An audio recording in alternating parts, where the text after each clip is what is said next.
السلام عليكم ورحمة الله وبركاته أبطال أولى إعدادي، أهلا ومرحبا بكم. النهاردة بنبدأ مع بعض حل نماذج اختبارات الأضواء لشهر نوفمبر. طبعا معانا 5 نماذج بنبدأ نحل مع بعض. أول نموذج، يلا يا بطل استعد معانا. يقول السؤال الأول: اختر الإجابة الصحيحة. أي مما يلي يعبر عن سلسلة متفرعة من ذرات الكربون؟ طبعا هتبقى الإجابة باء. طيب السؤال التاني بيقول لي إيه؟ بيقول لي جهاز الإلكتروسكوب اللي هو إيه يا جماعة؟ الكشاف الكهربي. يبقى الإلكتروسكوب أو الكشاف الكهربي، إيه وظيفته؟ نكتب كده. أول حاجة مثلا تحديد نوع شحنة الجسم المشحون. يعني أنا عندي جسم عايز أعرف الشحنة دي سواء موجبة أو سالبة، يبقى مين اللي هيعرفني؟ الإلكتروسكوب. بعد كده ممكن يعرفني على الاستدلال على الحالة الكهربية للجسم. الحالة الكهربية لمين؟ للجسم. طيب تاني سؤال بيقول لي ظاهرة المد والجزر. طبعا استفدنا منها في ايه؟ أول حاجة نقدر نقول توليد الكهرباء كأحد مصادر الطاقة المتجددة. طب جميل. طب ايه تاني يا مستر؟ تطهير المسطحات المائية من الشوائب. تمام. طب بوصلة بقى، طبعا عارفين تحديد الاتجاهات الأساسية الأربعة، بتحديد الاتجاهات الأصلية أو الأساسية الأربعة لمين؟ للأرض. تمام. طب يلا سؤال أكمل يا بطل. بيقول لي في سؤال أكمل: تكون قوة جذب المغناطيس أكبر ما يمكن عند طبعا القطبين. طب وتقل بالاقتراب من المنتصف. الرابطة في جزيء كلوريد الهيدروجين تساهمية أحادية. نقدر نقول لأن كل ذرة منها تشارك بإلكترون واحد. طب إيه الهدف؟ للوصول لأقرب غاز خامل. طب السؤال اللي بعده بيقول لي ينعدم وزن الأجسام في الفضاء. طبعا طالما قال لي ينعدم يبقى عشان مفيش هي شطار، برافو عليك. نكتب لعدم وجود جاذبية في الفضاء. تزداد شدة مجال الجاذبية الأرضية بالابتعاد. لا طبعا دي بتقل، يبقى الإجابة دي إيه؟ غلط. طب بيقول لي ماذا يحدث فقد ذرة العنصر الفلزي إلكترون أو أكثر؟ نكتب كده يتحول لأيون موجب.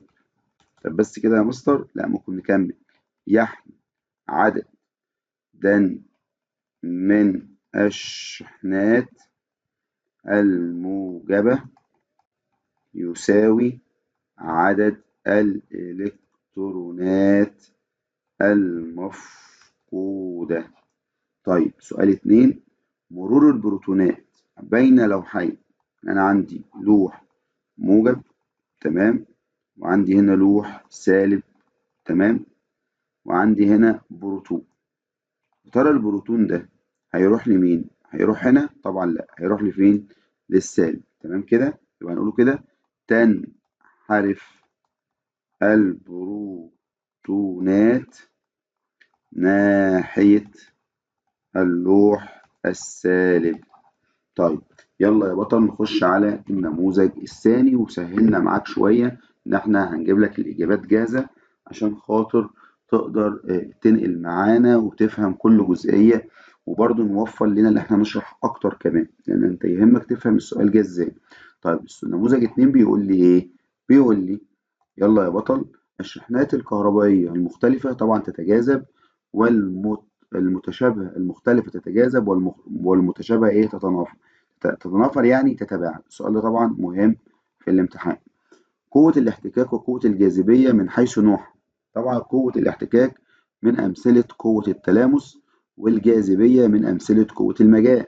طب لو أنا عايز أقول أمثلة كمان للمجال، يعني نقول عندنا المغناطيسية، صح؟ عندنا القوة الكهربية، تمام. طب قوة الاحتكاك يا مستر محمد عندنا، برافو عليك، التصادم، تمام كده، والمرونة. طيب يبقى دولت كده ناخد بالنا يا جماعة عشان الأمثلة دي مهمة أيضا، عشان الامتحانات جاي 3 نماذج، فأنت ممكن تيجي لك أنت في نموذج ألف ده نموذج ب كده، تمام. طب بيقول لي قارن بين مجال الجاذبية الأرضية ومجال المغناطيس. مجال الجاذبية الأرضية الحيز اللي بتؤثر فيه قوة الجاذبية الأرضية على الأجسام المادية الموجودة فيه بقوة جذب نحو مركز الأرض. طب مجال المغناطيس المنطقة المحيطة بالمغناطيس وتظهر فيها تأثيرها القوة المغناطيسية. طب بيقول لي قارن بين جزيء المية اللي هو رمزه H2O وبين، برافو عليك، NaCl اللي هو كلوريد الصوديوم. طبعا جزيء المية تساهمية أحادية، طب كلوريد الصوديوم رابطة أيونية، وخد بالك عشان ده سؤال مهم أيضا، ده كده برضو في الامتحان، خد بالك النموذج ده مهم جدا. طيب يلا، مصطلح علمي، مناطق في الفضاء تتشكل عندما ينكمش نجم ضخم في نهاية حياته، يبقى الثقوب السوداء.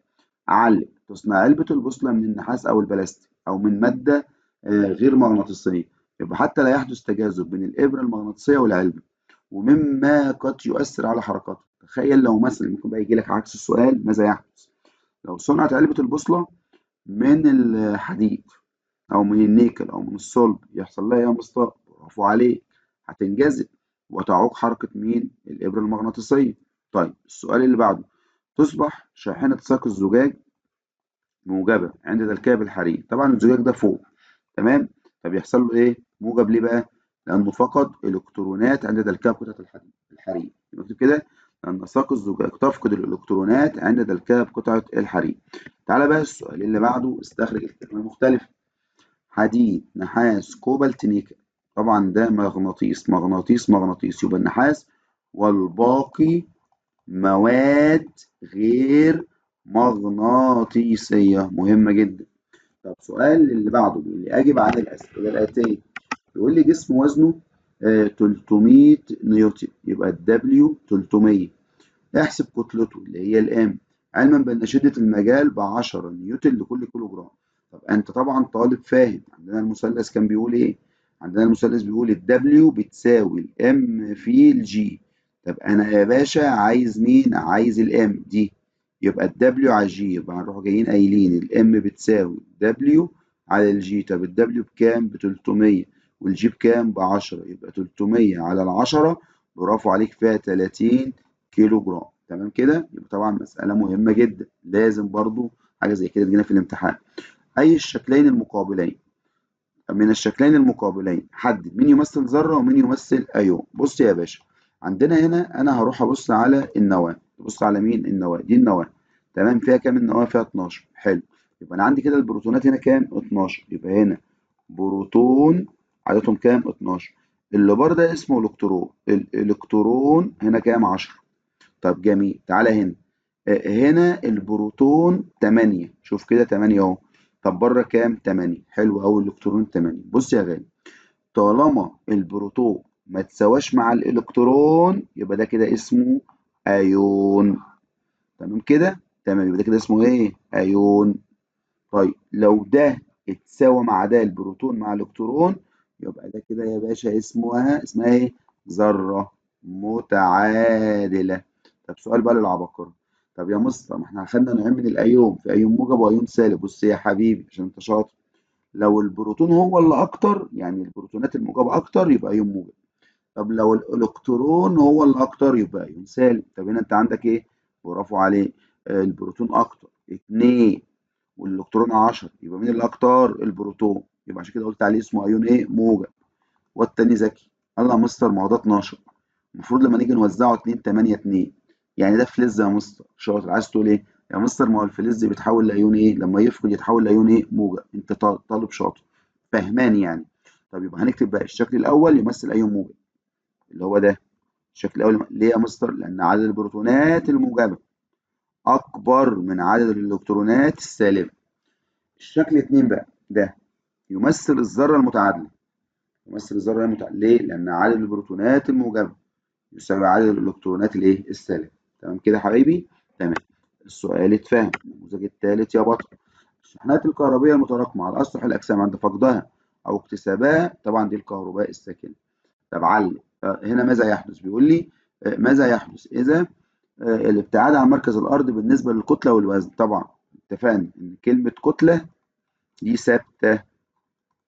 أنت معاك 5 كيلو 10 كيلو من إيدكو رايح اسكندرية، أو من اسكندرية طالع للقمر، طالع للمريخ، رايح أمريكا، هي الكتلة ثابتة بس الوزن بيتغير.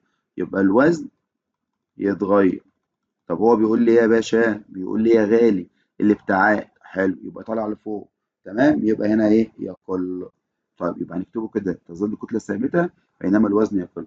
تعليق مغناطيس حر الحركة، طبعا يتخذ المغناطيس اتجاها ثابتا نحو الشمال والايه والجنوب. في طالبة بتقول لها مستر محمد انا هقول اتجاه الشمال الجغرافي والجنوب. انت شاطر، ممتاز، برافو عليكي. طيب طالب تاني، 3 بقى، تقريب فرشاة مغناطيسية من برادة حديد ثم تمريرها على بصمات غير واضحة. نكتب كده، يلتصق بعض من برادة الحديد بالآثار التي تركها البصمات الغير واضحة مما يجعلها يا حبايبي مرئية. والصوم ما تحته خط القطب الشمالي للمغناطيس الصناعي يشير إلى القطب. طبعا هو هنا كاتب لي، كان هنا كاتب لي الجنوبي، يبقى نكتب هنا إيه؟ الشمالي الجغرافي للأرض. طب سؤال بقى للعباقرة. طب أنا هنا لو قلت لك بدل الجغرافي للأرض وكتبت لك آه القطب نقط لمغناطيس الأرض، يبقى طبعا الإجابة يبقى الجنوبي. ناخد بالنا يا جماعة، لو هنا الجغرافي للأرض يبقى الإجابة الشمالي صح. طب لو أنا قلت لك، ركز معايا، لو أنا قلت لك لمغناطيس الأرض يبقى الإجابة تبقى الجنوبي. طبعا السؤال ده موجود معانا في المذكرة وجاوبنا عليه كتير. طب اذكر أهمية كل من جهاز كولوموميتر، يبقى قياس الشحنات الكهربية الضعيفة، ميزان الزنبركي لسه قايلينه، قياس الوزن، تنشأ ترابط أيوني بين عنصر المغنيسيوم وعنصر نوع أيوني. الرابطة الأيونية عبارة عن إيه يا حبايبي؟ فلز لا فلز. جميل. طب المغنيسيوم فلز، عرفت منين يا مصر؟ وزع 2 8 2 يبقى ده فلز. يبقى أنا بدور على اللافلز. ده فلز، ده فلز، ده غاز خامل، يبقى هو مين؟ الأكسجين، عشان ده لافلز. تمام كده يا حبايبي، اللي هو يبقى 2 6. طيب يبقى الإجابة و 8. طب تعالى، ما المقصود بالرابطة التساهمية؟ رابطة تنشأ بين ذرتين لعنصر لا فلزي واحد أو بين ذرتين لعنصرين لا فلزيين مختلفين عن طريق مشاركة إيه؟ بإلكترونات. بمعنى إن هنا بنقوله إيه؟ مثلا عندي الاتش مع الاتش، ما هو يبقى ذرتين، الاتش والاتش ذرتين بس الاتنين لعنصر لا فلزي واحد. طب هنا او ذرتين ممكن نقول الاتش مع الاو. ازاي يا مستر؟ ركز معايا، هنزود من الاتش كمان اهو، بس اللي تمام، لانه المفروض نكتب هنا ذرتين لعنصرين لا فلزيين او اكثر عن طريق ايه بقى؟ برافو عليه، مختلفين عن طريق مشاركه بالالكترونات. طيب هنا عندي الاتش والاتش مع الاو يديني اتش 2 او، اللي هو مين ده؟ جزيء الميه. تساهميه برضو، ليه؟ هما ذرتين اهو لعنصرين، بس ايه اللي حصل؟ برافو عليه، ها شاطر، مختلفين. طالما مختلفين بس لا فلزيين يبقى تساهميه برضه. يبقى الشكل المقابل احد يوضح احد الكواكب. عند اي موضع تكون قوة التجاذب بين الشمس والكواكب اقل. طبعا واحد قريب، اتنين قريب، تلاتة يعني، ها، أربعة بعيدة خالص، صح؟ يبقى نقول أربعة. طب إيه العامل المؤثر؟ المسافة بين مركزي الجسمين، المسافة بين مركزي الجسمين، يعني المسافة بعيدة. طبعا المسافة هنا بتبقى علاقة يا حبايبي عكسية، إن كل ما زادت المسافة قلت الجاذبية. طيب تعالى السؤال أو الامتحان اللي بعده، امتحان رقم 4. يقول لي تميل ذرات اللافلزات إلى اكتساب الإلكترونات. طبعا صح، وتتحول إلى أيون إيه؟ سالب. طيب وعدد الشحنات المكتسبة تساوي عدد الإلكترونات، ها، عدد الشحنات، عدد الشحنات السالبة تساوي عدد الإلكترونات المكتسبة. طيب هنا مثال بيقول لي اجب عن الاسئله التاليه. جسم كتلته 500 جرام. بص يا باشا نبقى متفقين، انا ما بتعاملش بالجرام. عايز ايه يعني؟ حول لي الجرام ده الكيلو جرام الاول، ماشي. يبقى انا بقول الكتله اللي هي الام الكيلو جرام، يبقى هتساوي الام اللي هي ال 500 اللي هتطلع لي على ال 1000. يبقى 500 على ال 1000 هتساوي نص كيلو، يبقى نص كيلو جرام. تمام. احسب وزنه كده نعرف نتكلم بقى. ايه الوزن؟ الدبليو. واعطيني عجلة الجاذبية كمان. والله ده انت مية مية يا باشا. الدبليو يبقى الام على الدبليو بتساوي الام في الجي. انت عايز مين يا غالي؟ والله انا عايز الدبليو، يبقى الام في الجي. يبقى المسألة دي تيجي بس خد بالك الوزن يبقى الكتلة بالايه؟ بالكيلو جرام. يبقى هنقول ايه بقى؟ يبقى الدبليو بتساوي الام في الجي. طب الام بكام يا دكتور؟ برافو عليك، قلنا نص كيلو صح؟ في ال الجي اللي هي شدة مجال الجاذبية بكام؟ يبقى دي تشيل دي تطلع الإجابة ب5 نيوتن. بس خلصت المسألة. برافو عليك. طيب تعالى بقى رتب المواد التالية تنازليا حسب سهولة فقدها. خد بالك، سهولة فقدها يعني اللي هيبقى موجود في بداية السلسلة هو الأولاني. تمام؟ مين الأسهل واحد؟ طبعا عندنا الزجاج. يبقى الزجاج رقم واحد. بعد كده الخشب. بعد كده الحرير. بعد كده القطن. كده كده الابونايت فين يا جماعه؟ في الاخر. يبقى ده 5. تمام. وهي مترتبه معاك جاهزه اهي عشان انت طالب شاطر. طب ماذا يحدث عند تقسيم مغناطيس الى عده اجزاء؟ طبعا قلناها لو جزء بسيط جدا. المغناطيس ده كده اهو. تمام. الجزء ده كده. تمام اهو. الجزء التاني ده كده هنقوله ايه يا شطار؟ برافو عليك كده. تمام. طب انا قسمتها بقى يا مستر. برافو عليك تتقسم. لو حته بص فتفوته صغيره برضه هيبقى ده القطب الشمالي وده قطب الجنوبي وده قطب الشمالي. الناس فاهمه؟ يبقى نقول كده يكون كل جزء مغناطيسا جديدا له قطبان شمالي والجنوب. اكمل. النسبه بين كتله الجسم على سطح الارض الى كتلته على سطح القمر طبعا ايه؟ تساوي. يا مصر انت بتقول ايه؟ مش حضرتك كنت قايل لنا ان على كوكب القمر سدس؟ شاطر. ده الوزن على سطح القمر سدس وزنه على سطح الارض. ما مصر لما انت بتقول تساوي افهم يا بنتي ركزي. انت بتسأل على ايه؟ الكتلة. وعلى فكرة السؤال ده وقعتكم فيه في الحصة، وقعدت اقول لكم يا جماعة ركزوا. صح؟ ما تستعجلش، اقرا السؤال بالقلم الرصاص وعلم وشوف هو عايز ايه عشان ما تتلخبطش. ما نتلخبطش انا في سؤال زي ده. سؤال سهل، انا جايبه لك اكمل، جايبه لك اخطر، جايبه لك صح وغلط. ما تتلخبطش يا حبيبي، ركز بالله عليك في ايه. طيب سؤال علم. الالومنيوم ماده غير مغناطيسيه. اي حاجه يقول لك غير مغناطيسيه تقول له لانه لا ينجذب الى المغناطيس. تقول له كده لانه لا ينجذب الى المغناطيس. الرابطه الايونيه ينتج عنها جزيئات مركبات فقط. صح. لانها تنشا من فلز ولا فلز او بين عنصرين مختلفين. صح كده؟ واحد موجب وواحد سالب. أو فلز وإيه أو نكتب كده لأنها تنشأ نتيجة التجاذب الكهربي. اكتب كاتيون موجب لذرة عنصر فلز، وأنيون سالب لذرة عنصر ليه؟ فلز. مين اللي فاهم؟ أكيد طبعا كلنا فاهمانين. طيب تعالى بقى السؤال اللي بعده. ما الصيغة الجزيئية للمركب الناتج من ارتباط عنصر ايه؟ فلز من الأقلاء. حلو. كلمة الأقلاء دي أنت فاكر ولا إيه؟ برافو عليك، اللي هي في المجموعة الأولى. شاطر. يعني آخر مساقطة في كام؟ في واحد. شاطر. مع عنصر بي من المجموعة 6 ايه؟ 6 ايه ديت يعني الآخر في كام يا حبايبي؟ ممتاز، في 6. يعني هيكتسب 2. حلو أوي. يبقى ده كده عنده في الآخر 2. يعني ده كده من الآخر تكافؤ، الناس فاهمة طبعا. ثنائي. ده تكافؤ أحادي. لما نيجي نكتب ال A وبنكتب ال B. حلو. هنا بنكتب 1 هنا بنكتب 2. صح كده؟ شد خط يلا بدل. يبقى ال A تاخد 2 تحت وال B تاخد 1 بس الواحد لا يكتب. يبقى الإجابة هي ب. الناس فاهمة يا جماعة؟ أنا ما قلتلكش عشان هي محلولة قلت لك هي ب. لا لازم تفهم يا جماعة، ما هو ده ميزة بقى إن أنت بنشرح. طيب ما وظيفة الجهاز؟ طبعا الإلكتروسكوب الكشاف الكهربي لسه قايلينها يا مستر في أول سؤال. الاستدلال على الحالة الكهربائية للجسم. تحديد نوع شحنة الجسم المشحون. طيب ماذا يحدث عند تقريب ساق من الزجاج تم دلكها بقطعة من الصوف إلى قرص الكشاف؟ طبعا تبتعد ورقات الكشاف الكهربي عن بعضهما. تمام. ليه يا مستر محمد؟ بص يا غالي، عندك هنا موجب. تمام. وعندك الزجاج هيبقى ايه؟ موجب. صح. عشان الزجاج في البداية خالص في بداية السلسلة. تمام.